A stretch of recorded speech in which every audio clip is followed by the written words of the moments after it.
दोस्तों नमस्कार। सवाल कांग्रेस का नहीं है, सवाल देश का है। सवाल किसी पॉलिटिकल पार्टी के डूबने या बचाने का नहीं है, सवाल तो इस देश को बचाने का है। सवाल यह नहीं है कि विपक्ष इस दौर में कहां पर है, सवाल यह है कि इस देश में राजनीतिक सत्ता के सामने देश भी कहां बच पा रहा है। सवाल यह नहीं है कि किस तरीके से लड़ाई लड़ी जाए, सवाल यह है कि जो इस देश को कंगाल और खोखला बना दे रहे हैं, जिन्होंने इस देश को बेच दिया है, उनसे कैसे टकराया जाए और इस देश को किसी भी हालत में कैसे बचा लिया जाए।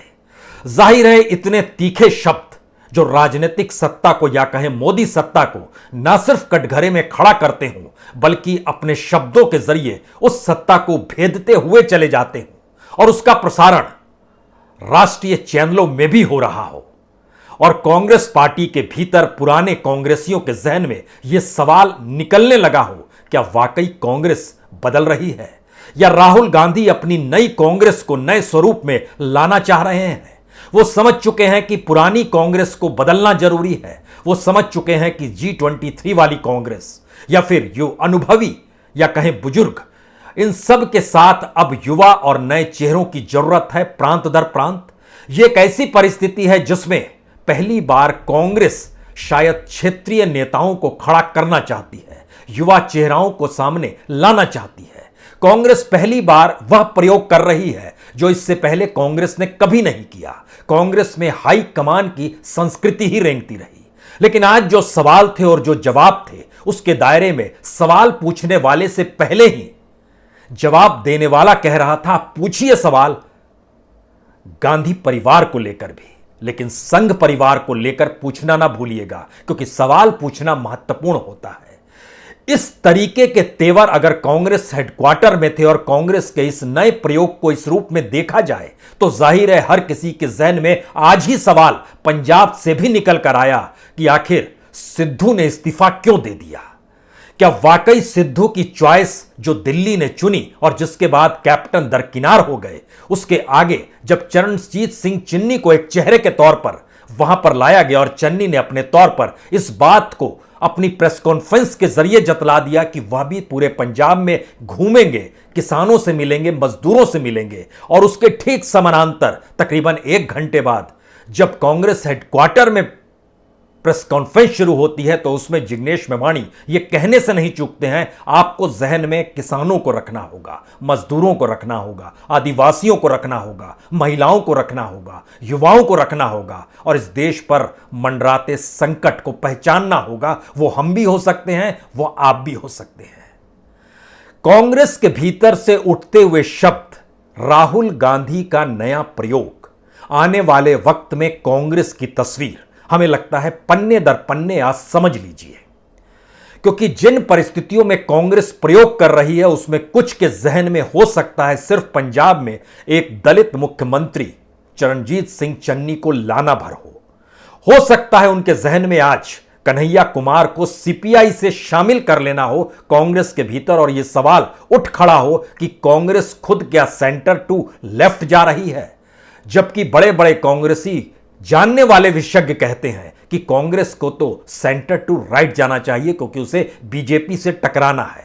लेकिन ध्यान दीजिए इस दौर में कांग्रेस ने जिन पॉलिसीज को अपनाया है सत्ता के विरोध के लिए वह पूरे तरीके से लेफ्ट वाला ही है। वो चाहे किसानों का सवाल हो, चाहे मजदूरों का सवाल हो, चाहे कॉरपोरेट मित्रों का खुले तौर पर विरोध करना हो, चाहे फॉरेन इन्वेस्टमेंट को लेकर कुछ नए सवाल खड़े करने हो। और इसके ठीक उलट दूसरी स्थिति में देखिए तो बीजेपी जो कल तक विपक्ष में हुआ करती थी वह कॉरपोरेट के खिलाफ खड़ी होती थी, वो फॉरेन डायरेक्ट इन्वेस्टमेंट के खिलाफ खड़ी होती थी। आज मोदी की सत्ता इसे पूरे तौर पर अपना चुकी है और आरएसएस चू चपड़ नहीं कर सकती है। यानी वैचारिक ट्रांसफॉर्मेशन इस दौर में पॉलिटिकल पार्टी से लेकर देश के सबसे बड़े ऑर्गेनाइजेशन आरएसएस के भीतर भी हो रहा है। लेकिन इन सारी परिस्थितियों में देश के जो बीते 7 बरस में हालात हुए हैं शायद वह कांग्रेस को अब बदलने की परिस्थिति में लाकर खड़ा कर चुके हैं। शायद इसीलिए इन पन्नों को आज पढ़ने की कोशिश कीजिए। ध्यान दीजिए राहुल गांधी नई टीम बना रहे हैं। जब हम इस बात का जिक्र करते हैं तो नए चेहरे कौन आते हैं? पंजाब के भीतर में चरणजीत सिंह चन्नी आते हैं, बिहार में कन्हैया कुमार को वह लेकर आ गए। गुजरात में जिग्नेश मेवाणी अब हार्दिक पटेल के साथ मिलकर संघर्ष की एक नई शुरुआत करेंगे। जिग्नेश मेवाणी के बारे में अगर यह समझना चाहें कि वह किन परिस्थिति में निकले हैं तो उन्होंने वकील की पढ़ाई भी की, पत्रकार भी रहे, नेता भी बने। दांडी यात्रा से जब वो प्रभावित हुए तो उसके बाद उन्होंने एक यात्रा निकाली दलितों के नाम पर, और यह दलित अस्मिता यात्रा थी जो अपने तरीके से इन्होंने एक पहचान दी।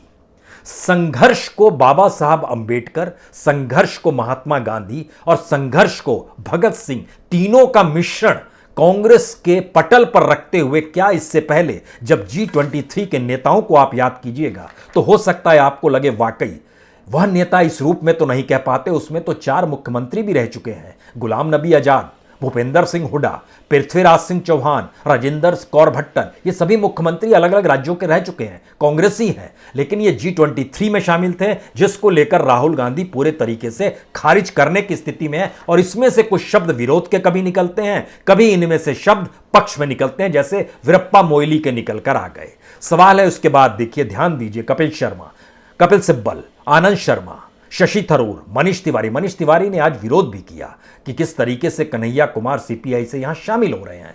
सवाल विरोध और समर्थन का नहीं है, सवाल यही है कि पार्टी महत्वपूर्ण है या देश महत्वपूर्ण है, और क्या वाकई देश के लिए पार्टी को देश के सामने किस रूप में रखना है, देश से बड़ा आप नहीं रख सकते हैं।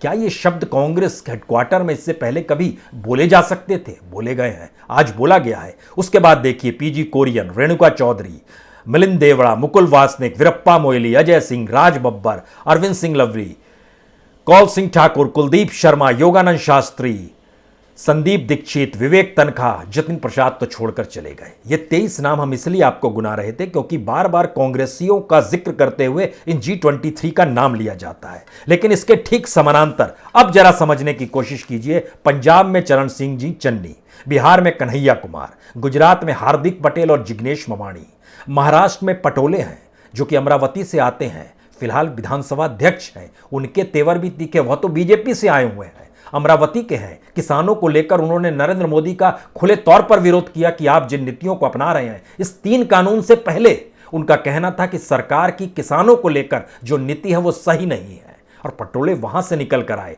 कांग्रेस में शामिल हुए। पंजाब में चन्नी के साथ साथ वो चाहते होंगे शायद सिद्धू भी रहे, लेकिन सिद्धू ने आज जो झटका दिया है वह झटका शायद कांग्रेसी के लिए एक इस रूप में पहचान है कि पद के आसरे पहचान बनाने की कोशिश मत कीजिए। इस दौर में वाकई आपको देश के लिए संघर्ष करना है, पद के लिए संघर्ष मत कीजिए। सिद्धू की क्या वजह रही हम उसको बताएं, उससे पहले हरियाणा में कौन सा नया चेहरा होगा? क्या वाकई भूपेंद्र सिंह हुड्डा जो G23 में थे वह बदलेंगे और उनके बेटे दीपेंद्र सिंह हुड्डा चेहरा हो सकते हैं? यह अभी भी सवाल है। राजस्थान में सचिन पायलट आने वाले वक्त में देखिएगा वह मुख्यमंत्री होंगे, उस वक्त जब ऐसी परिस्थिति आ जाती है जिस तरीके से पंजाब में आई, जब 6 महीने पहले का वक्त बचता है तो उस समय आप पार्टी तोड़ नहीं सकते हैं, आप चुनाव मैदान में जाने को तैयार होते हैं। तो इसका मतलब है आने वाले वक्त में सचिन पायलट चेहरा राजस्थान के होंगे। जो छत्तीसगढ़ में नजर आता है भूपेश बघेल और टीएस सिंहदेव के बीच में, इन दोनों को एक साथ लाया जाएगा, और यह भी परिस्थिति है कि वो दोनों मिलकर छत्तीसगढ़ को कांग्रेस के लिए बचाने की परिस्थितियों के साथ संघर्ष करने की एक साथ बढ़े, गद्दी के लिए संघर्ष करते हुए ना दिखाई दे। वहां परिवर्तन कब होगा, कैसे होगा, इसका इंतजार कुछ करना होगा।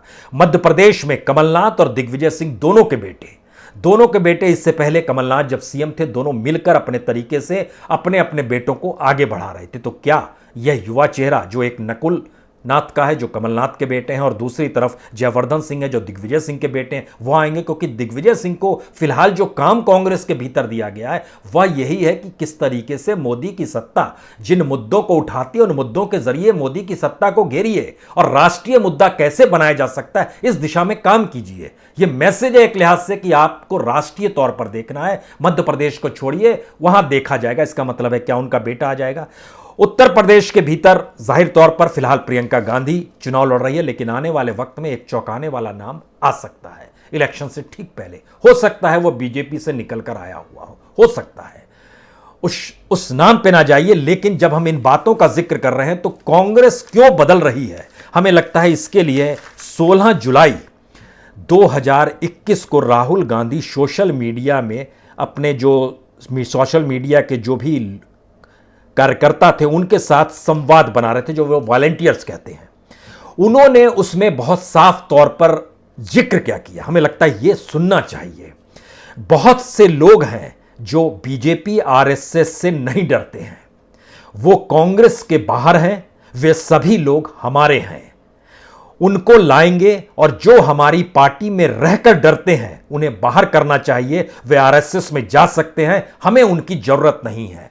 अब बहुत सारे लोग इस डर नहीं है कांग्रेस के बाहर है, वो सब हमारे, उनको अंदर लाओ, और जो हमारे यहां डर रहे हैं उनको बाहर निकालो। चलो भैया जाओ आरएसएस के अंदर, मारो, मजे लो, नहीं चाहिए, जरूरत नहीं तुम्हारी, हमें निडर लोग चाहिए, ये हमारी आइडियोलॉजी है। ध्यान दीजिए, कांग्रेस के भीतर जब हम अनुभवी कांग्रेस और बुजुर्ग कांग्रेस और सत्ता इससे पहले जो मंत्री पद इस देश में कैबिनेट में रह चुके हैं वह भी इस सरकार के खिलाफ कुछ नहीं बोल पाते हैं, तो इसका मतलब बहुत साफ है कि अब राहुल गांधी उन्हें ढोना नहीं चाहते हैं या कांग्रेस के स्वरूप को बदलना चाहते हैं, क्योंकि शायद इस देश की परिस्थितियों ने बतला दिया है कि इस मौजूदा वक्त में बीजेपी कहीं नहीं है।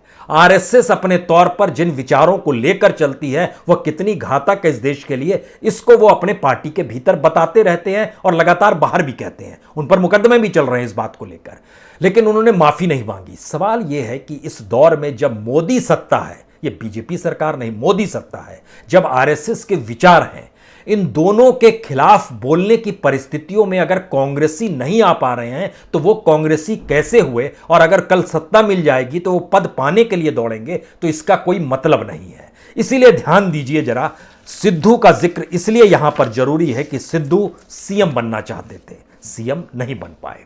सिद्धू उसके बाद चाहते थे जो सीएम बना है चन्नी, उसको चरणजीत सिंह चन्नी, उस पर वो हावी होना चाहते थे, वह भी नहीं हो पाए।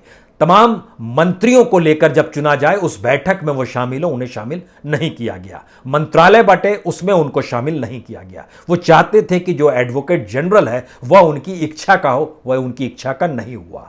उनका चाहना था कि जो डीजीपी हैं वह उनकी इच्छा का हो, वह डीजीपी भी उनकी इच्छा का नहीं हुआ।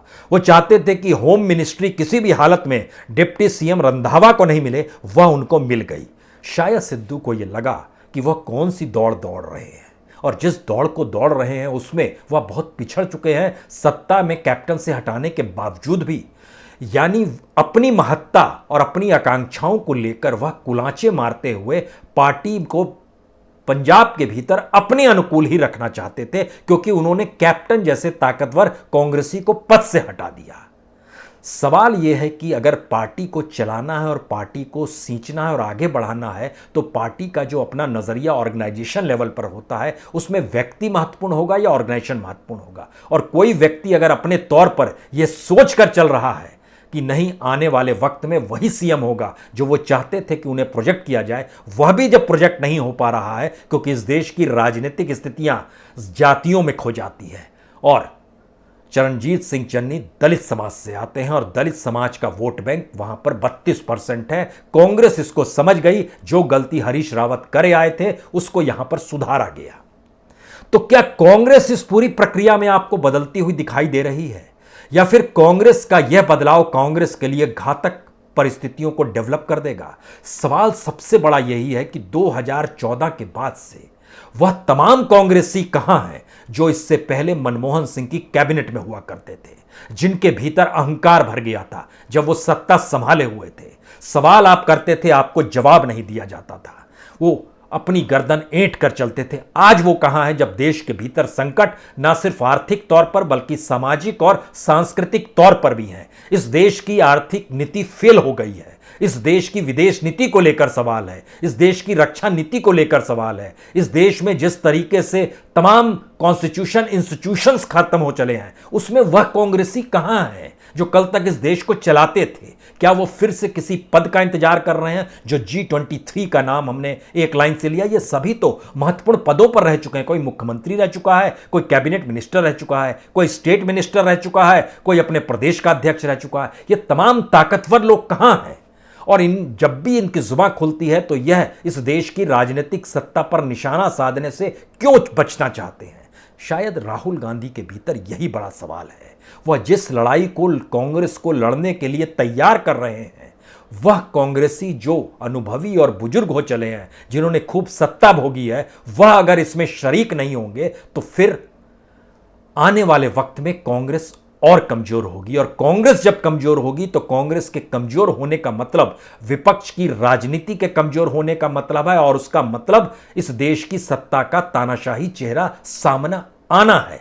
यही बात आज कांग्रेस हेडक्वार्टर में कही गई, जिसको शब्द दे पाने की स्थिति में इससे पहले कोई कांग्रेसी आ नहीं पाता था। और पहले ही दिन अगर कन्हैया कुमार इस तरीके से कांग्रेसी हो गए, जहां वह जेएनयू से निकले, उनकी मां आंगनवाड़ी वर्कर हुआ करती हैं, गरीब परिवार से निकले, वहां से निकले, संघर्ष करते हुए पहचान बनाई। इस पहचान के बीच में बार बार इस बात का जिक्र होता है कि उन्होंने जो नारे लगाए वह देशद्रोही थे, तो उन पर मुकदमा चला, जेल में रहना पड़ा, वो फिर बरी भी हो गए। इन परिस्थितियों को भी समझना होगा। इस देश के मौजूदा हालात में कितने लोगों पर देशद्रोह का मुकदमा चला है और उनमें से कितने लोग देशद्रोही हो गए हैं, यह भी आपको जानकर हैरत होगी। सिर्फ 4 लोगों को जेल हुई, बाकी छूट गए। बाकी कितने? 500 से ज्यादा लोग।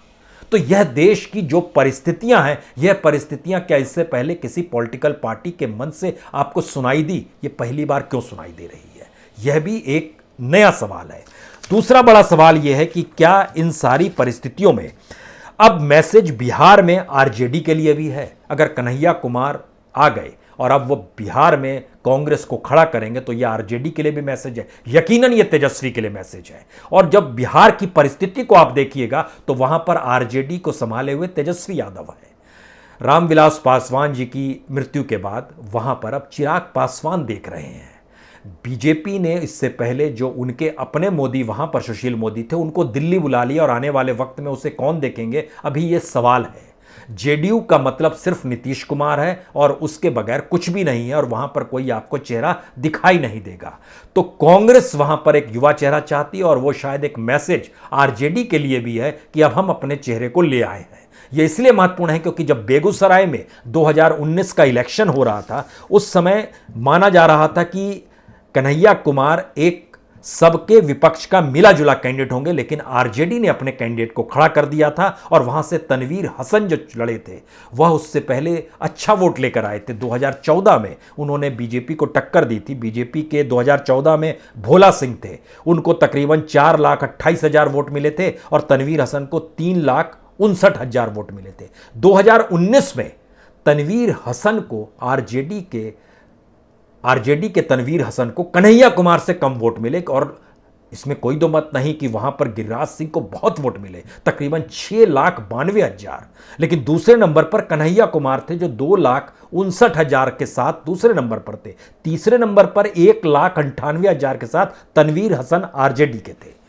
यानी ये एक मैसेज है बेगूसराय का भीतर से निकला हुआ, जिसमें कन्हैया कुमार की मौजूदगी इससे पहले आरजेडी के पारंपरिक कैंडिडेट्स को पछाड़ देती है। तो क्या ये आने वाले वक्त में आरजेडी के लिए भी चैलेंज है? ये है चैलेंज, और शायद ये चैलेंज उस पारंपरिक गुजरात की कांग्रेस के लिए भी है, जहां जिग्नेश मेवानी और हार्दिक पटेल सामने खड़े हैं। क्योंकि वहां पर जो पारंपरिक और पुराने नेताओं को देखिएगा तो सब अपनी अपनी विरासत और अपनी अपनी पोटली को बांधे हुए हैं, जहां पर वो उसी रूप में सियासत करना चाहते हैं। इसीलिए राहुल गांधी की ये जो नई टीम बन रही है, इस टीम का मतलब बहुत साफ है कि युवा चेहरा, संघर्षशील चेहरा, सीधे सत्ता को टक्कर देने वाला चेहरा, सीधे उन शब्दों का इस्तेमाल कहने वाला चेहरा जो कि भेद दे इस राजनीतिक सत्ता को, और सीधे तौर पर वो जो पारंपरिक चेहरे थे वह कम से कम अब दरकिनार हों। और एक नई कांग्रेस की अगर शुरुआत होगी तो राहुल गांधी को अध्यक्ष के तौर पर पद संभालने में कोई दिक्कत नहीं होगी, क्योंकि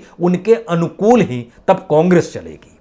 ऐसे में एक आखिरी सवाल जो शायद सबसे महत्वपूर्ण सवाल है, कांग्रेस जिस तेवर के साथ बढ़ रही है और कांग्रेस जिस तेवर को अपना रही है, और कांग्रेस की इस तेवर में सीधे निशाने पर ना राइट ना लेफ्ट, सीधा सेंटर उनके सामने मोदी की सत्ता और मोदी का चेहरा है।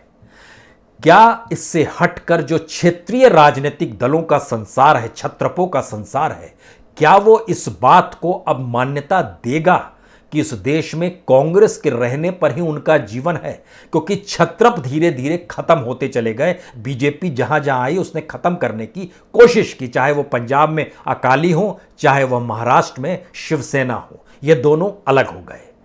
यह स्थिति बिहार में नीतीश कुमार की मौजूदगी के साथ वो सिकुड़ती चली जा रही है। उन्हें किसी रूप में तिकड़मों को करके अपने आप को बनाए रखने और मौजूदगी के साथ टिकाए रखने की स्थिति में आकर खड़ी है, जहां पर वो कहती है ओबीसी की जनगणना होनी चाहिए, दिल्ली कहता है नहीं होनी चाहिए। तो एक आपस में समझौता भी होगा, आप अपने राज्य में करा लीजिए, हम यहां देश में नहीं कराएंगे। यह तिकड़म क्या जनता नहीं समझेगी? यह भी एक सवाल है। लेकिन छत्रप और कांग्रेस की मौजूदगी इस देश की राजनीति को बैलेंस करती है, क्योंकि इस देश में मंडल की राजनीति को आप नकार नहीं सकते हैं, जातीय समीकरण को आप तोड़ नहीं सकते हैं। इस देश के भीतर अभी इतना विकास नहीं आया है जहां पर सबके साथ एक सरीखा समाजवाद हो। अभी भी सीढ़ियां हैं, गरीब वाकई गरीब है, मिडिल क्लास में और गरीब हो रहा है, अपर मिडिल क्लास की और नाजुक स्थिति है, कॉरपोरेट के सामने संकट। और जब आर्थिक स्थितियां डावाडोल है तो क्या कांग्रेस के इस बदलते तेवर के साथ छत्रपों के तेवर भी बदलेंगे, या इन छत्रपों को काउंटर करने के लिए अब कांग्रेस अपने छत्रपों को खड़ा करेगी? यानी हाईकमान की पॉलिटिक्स शिफ्ट होगी और धीरे धीरे रीजनल चेहरों का उदय होगा कांग्रेस के भीतर में। जिस तरीके से पहले बीजेपी में था वो कांग्रेस अपना ले रही है और बीजेपी हाईकमान की फिलॉसफी में आकर फंस गई है। इंतजार करना होगा। लेकिन पहली बार कांग्रेस हेडक्वार्टर का, पहली बार ना कहिए, पहली बार तो आवाज जो सुनाई दी वो शायद पहली बार थी, लेकिन जो शोर, जो हंगामा, जो उल्लास और जो उत्साह कांग्रेस हेडक्वार्टर में सिर्फ 2 युवा नेताओं के शामिल होने से नजर आया, ऐसे में जाहिर है इस देश के भीतर में जितनी बड़ी तादाद युवाओं की है, उनके सामने जो बेरोजगारी का संकट है, उनके अपने अपने दायरे के भीतर में जो संकट सामाजिक और आर्थिक परिस्थितियों से जूझ रहे हैं, उसमें जाहिर है बीजेपी के लिए यह मौजूदा परिस्थिति कहीं ना कहीं एक खतरे की घंटी तो नहीं है? यह भी सवाल है। बहुत बहुत शुक्रिया, बहुत बहुत शुक्रिया।